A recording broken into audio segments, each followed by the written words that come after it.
আঁচনি আৰম্ভ কৰিব খুজিছো সেইখন হ'ল মুখ্যমন্ত্ৰীৰ আত্মনিৰ্ভৰ অসম আঁচনি।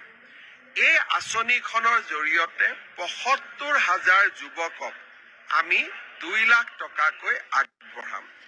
এই আঁচনিখন ৭ তাৰিখে আমি কামৰূপ মহানগৰ জিলাত আৰম্ভকাৰীৰ মাজত আমি প্ৰথম কিস্তিৰ ১ লাখ টকা বিতৰণ কৰিম।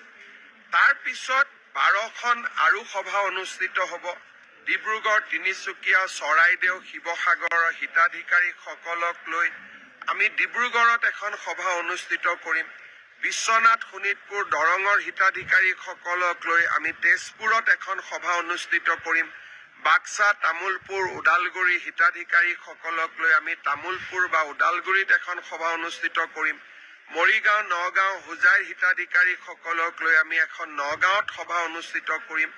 এই ধৰণে আমি ১২খন সভা অনুষ্ঠিত কৰি এই পুঁজিসমূহ আমি আমাৰ যুৱকসকলৰ মাজত বিতৰণ কৰি দিম। প্ৰায় ৭৫,০০০ যুৱক ইয়াৰ পৰা উপকৃত হ'ব।